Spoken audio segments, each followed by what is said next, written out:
ज़रा सोचो, अगर मैं तुम्हें बोलूं कि इंडिया कभी अफ्रीका के पास चिपका हुआ था और हिमालय एक्चुअली में एक टक्कर का रिजल्ट है, पागलपन लग रहा है ना। लेकिन ये थ्योरी दी थी एक साइंटिस्ट ने जिसे उसके टाइम पे लोगों ने सीरियसली नहीं लिया। आज वही थ्योरी ज्योग्राफी का फाउंडेशन है। Welcome to the mind blowing story of continental drift theory. ये थ्योरी दी थी एल्फ्रेड वेगनर ने 1912 में। आयरनी क्या था, वो जियोलॉजिस्ट नहीं थे, वो मेट्रोलॉजिस्ट थे। इसीलिए साइंटिस्ट ने बोला, भाई तुम वेदर देख लो, जियोलॉजी हमें सिखाने मत आओ। बट वेगनर ने जो बोला वो टाइम से काफ़ी आगे था।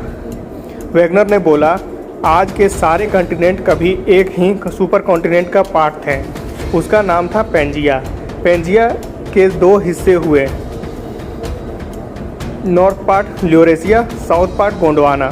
फिर धीरे धीरे ये कॉन्टिनेंट्स टूट के अलग हो गए और ड्रिफ्ट करते हुए अपनी करंट पोजीशन पे आ गए।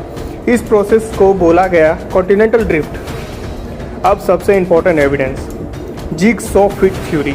अफ्रीका और साउथ अमेरिका को मैप में देखो, बिल्कुल पजल की तरह फिट हो जाते हैं। ये कोई इंसिडेंट्स नहीं हो सकता। Point number 2, fossil evidence. एक डायनासोर टाइप रेप्टाइल मेसासोरस, इसका फॉसिल्स मिला अफ्रीका में, साउथ अमेरिका में। अब सवाल है, ये डायनासोर स्विमिंग चैंपियन तो था नहीं जो ओशियन क्रॉस कर गया, नहीं, मतलब कॉन्टिनेंट कनेक्टेड थे। Point number 3, rock structure similarity. Brazil और वेस्ट अफ्रीका के रॉक्स लेयर्स ऑलमोस्ट सेम हैं। अगर कॉन्टिनेंट्स अलग अलग होते हैं तो रॉक स्ट्रक्चर सेम कैसे होते हैं। Point number 4, glacier evidence. India, Africa, Australia जैसे जगहों पर ग्लेशियर मार्क्स मिले हैं। आज ये ट्रॉपिकल एरियाज़ हैं, मतलब कभी ये साउथ पोल का हिस्सा थे। प्रूफ मिल गया। सब एविडेंस स्ट्रॉन्ग था, फिर भी थ्योरी रिजेक्ट हो गई। क्यों? रीज़न क्या था? वेगनर फोर्स एक्सप्लेन नहीं कर पाया। कॉन्टिनेंट हिल जैसे रहे हैं, किस पावर से मूव कर रहे हैं?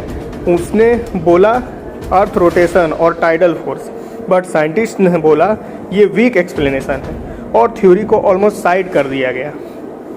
1950s और 60s में ओशियन फ्लोर की डिस्कवरी हुई, मिड ओशियनिक रिज मिले, सी फ्लोर स्प्लिटिंग का कॉन्सेप्ट आया और फिर आई एक बड़ी थ्योरी, प्लेट टेक्टोनिक थ्योरी। इसने बताया कि अर्थ क्रस्ट प्लेट्स पे डिवाइडेड है। ये प्लेट्स मेंटल के कन्वेक्शन करंट की वजह से मूव करती है और यहीं वेगनर सही साबित हो गए। वेगनर रॉन्ग नहीं थे, बस उनके पास टेक्नोलॉजी कम थी। इंडिया पे फोकस करो। इंडिया प्लेट ओरिजिनल गोंडवाना का पार्ट थी, वो नॉर्थ डायरेक्शन में मूव हुई और कोलाइड हुई यूरेशियन प्लेट से। रिजल्ट हिमालय बना और आज भी हिमालय ग्रो कर रहा है। अर्थ अभी भी डायनेमिक है। प्रीलिम्स में क्या आ सकता है? पेंजिया डिवीजन आ सकता है, फॉसिल एविडेंस आ सकता है, ग्लेशियल एविडेंस आ सकता है और क्रिटिसिज्म ऑफ द थ्योरीज ये आ सकता है। मेंस में क्या लिखना है? Continental drift theory led the foundation of the modern plate tectonic theory. ये लिखना, लाइन लिखोगे तो एग्जामिनर खुश हो जाएगा। एक मेट्रोलॉजिस्ट ने सब के अगेंस्ट जाके बोल्ड थ्योरी दी। उस टाइम लोग ने उसका मजाक उड़ाया। आज उसका नाम जियोग्राफी के हिस्ट्री में लिखा है। लेसन क्या मिलता है इससे? साइंटिफिक ट्रूथ को टाइम लगता है बट सच रुकता नहीं है। कॉन्टिनेंटल ड्रिफ्ट सिर्फ कॉन्टिनेंट की कहानी नहीं, ये विजन की कहानी है। अगर ऐसे ही concept based UPSC geography videos चाहिए